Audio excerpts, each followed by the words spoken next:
Yes, I want to talk about transparency. Kenyans, the government must be transparent to the people. Yeah.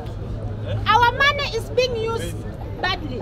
When you go about, you talk about even DCI, there is a fighting between DCI and the government. 7 billion for corruption. Hizo pesa zilienda wapi? Pia hao wanataka hizo pesa. Sunona pia hao wanalia.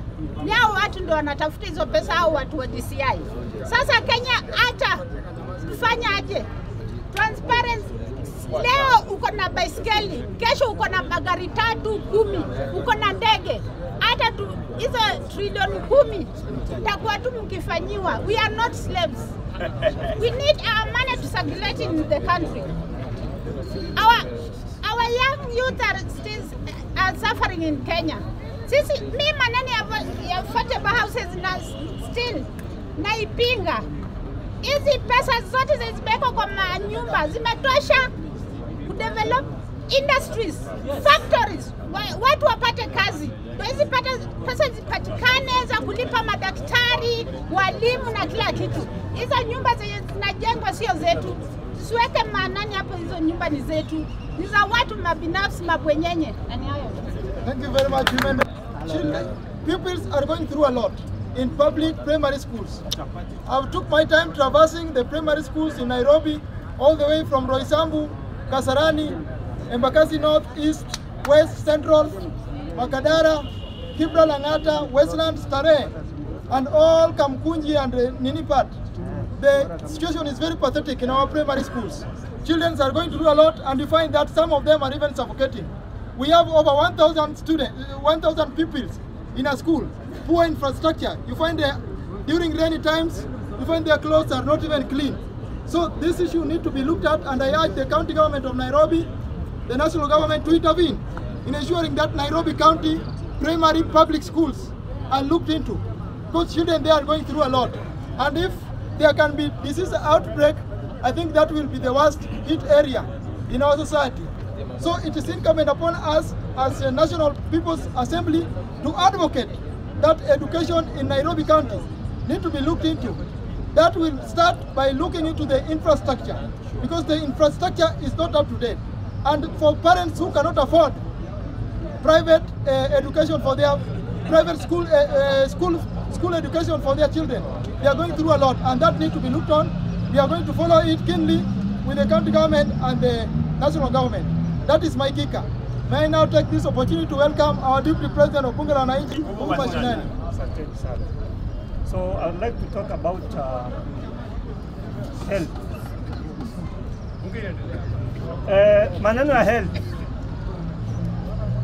Kwanza ningependa kuongelea kuhusu hizi maneno vile Trump amekata msaada ya ARVs.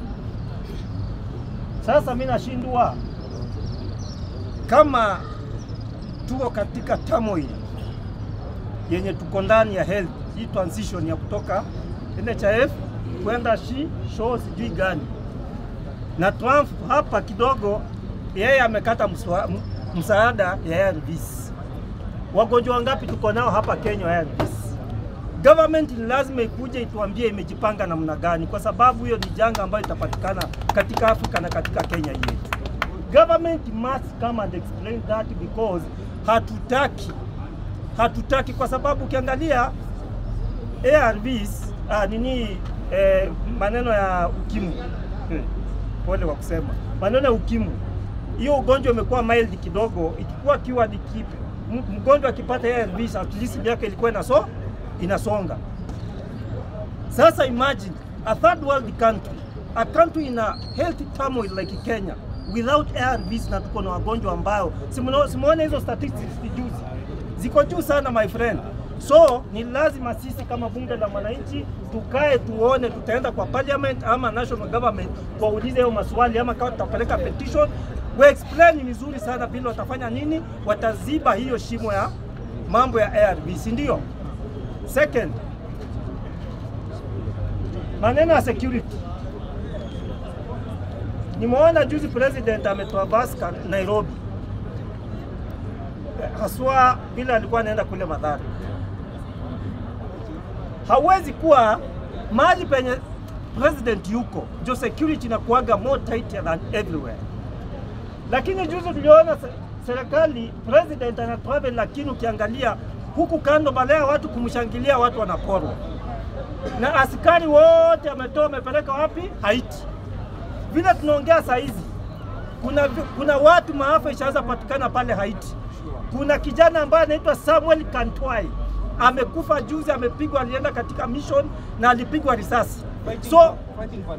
So uwezi toa security upeleke nchi nyingine na ili hali hapa kwako hata we president mwenyewe kutembea ni nini watu wanaporwa.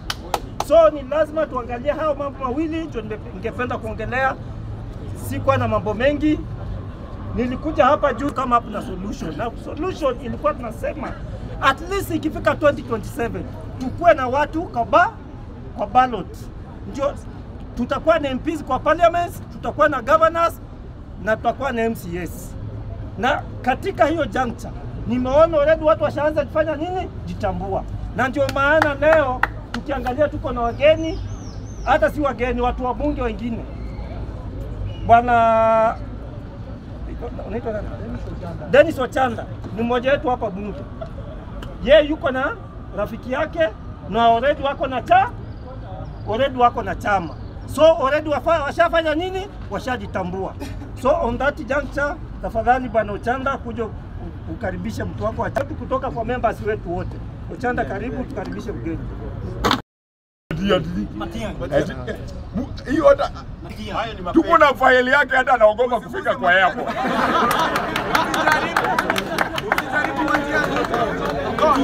Nikimaliza kwa heshima ya Afrika, mimi naongoja tu Matiang'i huyo afike kwa airport.